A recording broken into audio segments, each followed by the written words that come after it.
আবু মুসা আশআরী রাদিয়াল্লাহু তাআলা আনহু বলেন, রাসূল সাল্লাল্লাহু আলাইহি সাল্লাম বলেছেন, লা ইয়াশরাবুনা নাসুন উম্মতি ইউসাম্মুনা বিগাইরি ইসমিহা, আমার উম্মত মদ খাবে, নাম দিবে অন্য।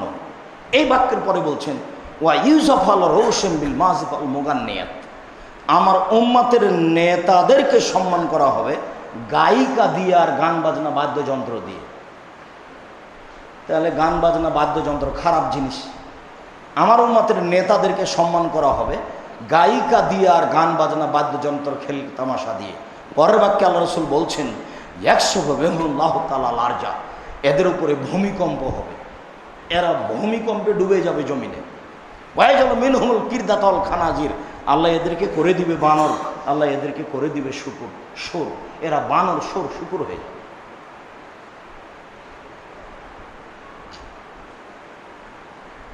আনাস রাদিয়াল্লাহু তাআলা আনহু বলেন, রাসূল সাল্লাল্লাহু আলাইহি সাল্লাম বলেছেন, লা ইয়াকুনান্না ফি হাযিল উম্মাহ খাসফুন ওয়া মাসফুন ওয়া কাযফুন, আমার উম্মতের উপরে তিনটা বিপদ নেমে আসবে। এক, সর্ব ধরনের সমস্যা। দুই, আকার আকৃতি পরিবর্তন। তিন, ভূমিকম্প। কেন? এই যে যারা বিল মাযিফ, যখন তারা গান বাজনা খেলতামাশা বাদ্যযন্ত্রের মত্ত হবে। জাহরাতুল কায়নাত, যখন মেয়েরা নাচবে, আর যখন শারাবুল খমর, আর যখন তারা নেশাদার দ্রব্য পান করবে। যখন নেশাদার দ্রব্য পান করবে, খেলতামাশায় মত্ত হবে, গান বাজনা বাদ্যযন্ত্রে মেয়েরা নাচবে। দেখেন, সব দোকানে মেয়ে নাচে, সব মোবাইলে মেয়ে নাচে, সব বাড়িতে মেয়ে নাচে, কোনো ব্যাপারই নয়। আমার উম্মতের উপরে এই তিনটা তখন বিপদ নেমে আসবে। রাসূল সাল্লাল্লাহু আলাইহি সাল্লাম বলেন যে, লা ইউবাইয়াতানা মিন নাসুন মিন নওতে, আমার উম্মত রাত অতিবাহিত করবে আল্লাহ তোয়ামিন ও শারাবিন ও লাহাবিন, খাদ্য নিয়ে, মদ নিয়ে, গান বাজনা বাদ্যযন্ত্র খেলতামাশা নিয়ে। খাদ্য নিয়ে, মদ নিয়ে, গায়িকা, গান বাজনা খেলতামাশা বাদ্যযন্ত্র নিয়ে। এই কথা বলার পরে রাসূল সাল্লাল্লাহু আলাইহি ওয়াসাল্লাম বলছেন, ফায়াসবাহু, তারপরে তারা হয়ে যাবে ফায়াকুনু কিরদাতান খানাজিরা, তারা সকাল করলে সকালে তারা হয়ে যাবে সুর, তারা হয়ে যাবে বানর।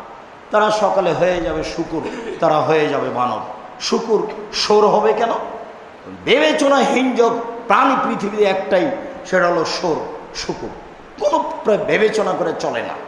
গরু বিবেচনা করে চলে। এখানে গরুর গোবর গোহাসি থাক, আপনি গরুটাকে ওখান থেকে নিয়ে যেতে পারবেন না, টেনে নিয়ে যেতে পারবেন না। তার মানে তার একটা বিবেচনা আছে, বিবেচনায় আটকা পড়েছে, সেইখান দিয়ে যাবে না। কিন্তু সুর শুকুর যেখান দিয়ে নিয়ে যাবেন, যেভাবে নিয়ে যাবেন, যেই খাদ্যগুলো সবই খায়। বিবেচনাহীন প্রাণী হলো সুর। মানুষ যেদিন বিবেচনা ছাড়া দুনিয়া ভোগ করবে, সেদিন মানুষ হয়ে যাবে সুর, হয়ে যাবে শুকর। আর অনুকরণীয় প্রাণী হচ্ছে বানর। পৃথিবীতে একটাই প্রাণী মানুষের অনুকরণ করতে পারে, অনুকরণীয় প্রাণী হচ্ছে বানর।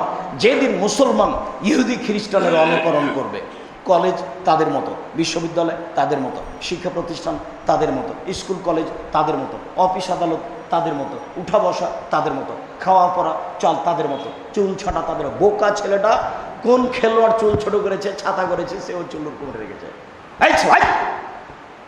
এই কপি করার হিসাব পাও না তুমি? এটা নাম কাজা। অর্ধেক চুল ছোট করেছে, অর্ধেক রেখেছো কেন? বেয়াদবি করার জায়গা পাও না? তোমার বাপ মা তোমাকে কি শিখায়?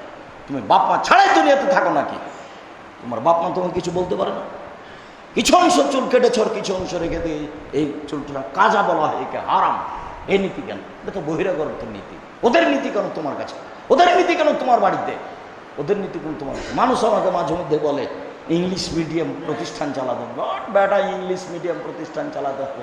মাইকেল মধুসূদন দত্ত 40 বছর বয়সে গেছে লন্ডন ইংরেজিদেরকে হারিয়ে দেওয়ার জন্য, না 5 পাস পরে গেছে? এই ছেলেটাকে 3-4 নাকি ইংরেজি শেখাচ্ছে।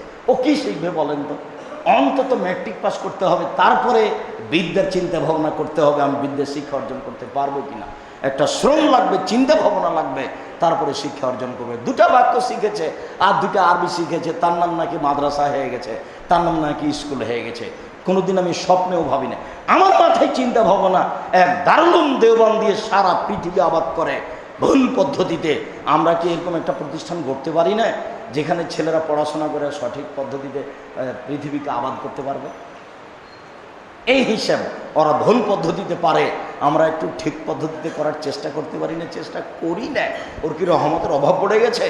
আমি মানুষ সংখ্যায় কম হতে পারি, কিন্তু যে দিবে তার তো রহমতের অভাব নেই।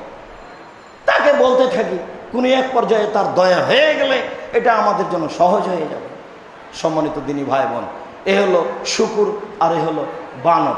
রাসূল সাল্লাল্লাহু আলাইহি সাল্লাম যেভাবে বলেন তাতে খেলতামাশা, গান বাজনা, বাদ্যযন্ত্র হারাম। তিনি বলেন কুল্লু লাহবিন ইয়ালহুবি রাজুল ফাওয়া বাতিল, প্রত্যেক যে খেলাধুলা আছে সবই বাতিল। তবে রামি হবে কৌশল, তীর নিয়ে খেলা জায়েজ, তবে মানে ট্রেনিং, তবে স্ত্রীর সাথে খেলা জায়েজ, তবে ঘোড়াকে ট্রেনিং দেওয়া জায়েজ। এসব যে খেলার মাধ্যম বা শরীরচর্চার মাধ্যম, এইটুকু ইসলাম সমর্থন করেছে। সাদ রাদিয়াল্লাহু তাআলা আনহু বলেন রাসূল সাল্লাল্লাহু আলাইহি সাল্লাম বলেছেন মান আদখালা ইয়াদাহু মান লাইবা বিনারদি শির ফাকাদ আদখালা ইয়াদাহু ফি দামি খিনজির। কেউ যদি চৌসার, ছক্কা, লুডু, দাবা, পাঞ্জা, ক্যারাম বোর্ড, তাস, গেমস, এই ধরনের যত খেলা, বসে থাকা খেলা আছে পৃথিবীতে সব হারাম। এইসব খেলা অংশগ্রহণ যদি করে সে তার হাতকে শুকুরের শরীর রক্তের মধ্যে ডুবিয়ে দিল। বসে বসে যত খেলা পৃথিবীতে আছে, গেমস তো এখন নতুন তৈরি হলো, পৃথিবীতে আরও 100 বছর 5000 বছর পরে যা তৈরি হবে সেটাও, যেগুলো বসে বসে চলে, কোনো শরীর চর্চা হয় না আর সময় নষ্ট হয়, এই খেলার নামে হচ্ছে নারদেশির। যত খেলা আছে এরকম সব হারাম। আপনার বাড়িতে আজ থেকে এই ছেলে, তোমাদের বাসায় যেন আজ থেকে আর ওই ক্যারাম বোর্ড না থাকে, তুমি আর ওই ক্যারাম বোর্ডের এটা গুলিতে তার কোনো সময় হাত দিবা না, চিরদিনের জন্য হারাম মনে করবে। বক্তব্যের সাথে মুনাফিকি করে কোনো লাভ নাই, মুনাফিকি করে তুমি কি করবে?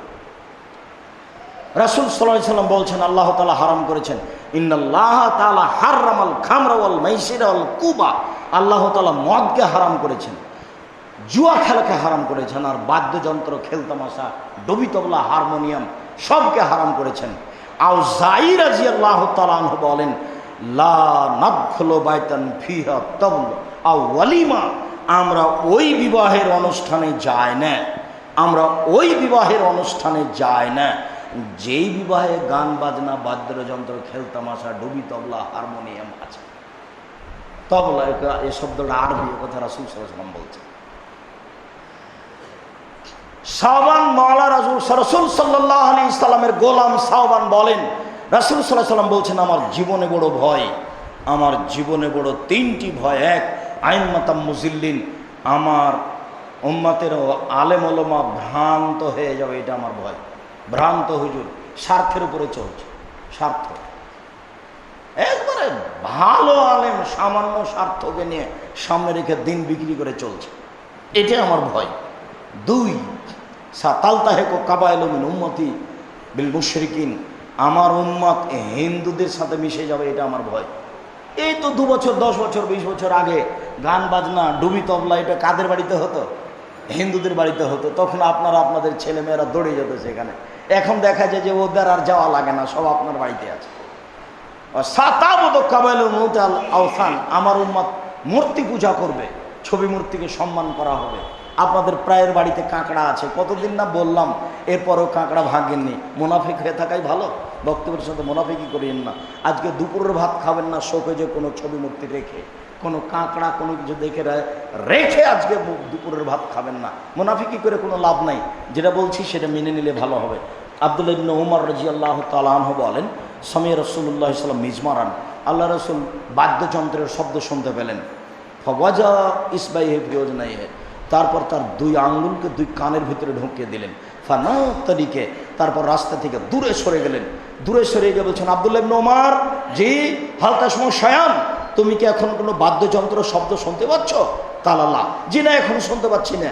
ফারাফা ওজনাই রাফা রাফা ইসবাইহি মিন ওজনাইহি, তখন আল্লাহ রাসূল তার 2 আঙ্গুলকে তার 2 কান থেকে বের করে নিলেন। কি বুঝলেন আপনি? যে বাদ্যযন্ত্র নির্দ্বিধে আপনার দোকানে চলে, আপনার বাড়িতে চলে, আপনার মোবাইলে চলে। সম্মানিত দিনী ভাই বোন, গান বাজনা, খেলতামাশা, বাদ্যযন্ত্র হারাম। উমামা বাহিরি রাদিয়াল্লাহু তাআলা আনহু বলেন রাসূল সাল্লাল্লাহু আলাইহি ওয়াসাল্লাম বলেছেন লা তাবিউল কায়নাত, পৃথিবীর মানুষ তোমরা গান বাজনা, খেলতামাশা, নাচের মাধ্যম বিক্রয় করো না। ওয়ালা তাশতারুহুন্না, তোমরা এসব মাধ্যম ক্রয় করো না। ওয়ালা তুআল্লিমুহুন্না, তোমরা মেয়েদেরকে গান বাজনা খেলতামাশা নাচ শিখিয়ে দিও না। সামানুহুন্না হারাম, এর মাধ্যমে উপার্জিত সম্পদ হারাম। দোকানে রেখেছেন, চলছে ল্যাংটা মেয়ে, অনেকে বসে চা খাচ্ছে, যত পয়সা উপার্জন হচ্ছে সবে হারাম। এ কথা আমি বলিনি, এ কথা মুহাম্মদ সাল্লাল্লাহু আলাইহি সাল্লাম বলেছেন। বিষয়টির উপরে মসজিদের সকল পুরুষ ও নারী মুসল্লিকে বিশেষভাবে সতর্ক করো। তো বলছে, আল্লাহ আমাদের যারা মারা গেছে তুমি তাদের কবরের শাস্তি মাফ করো।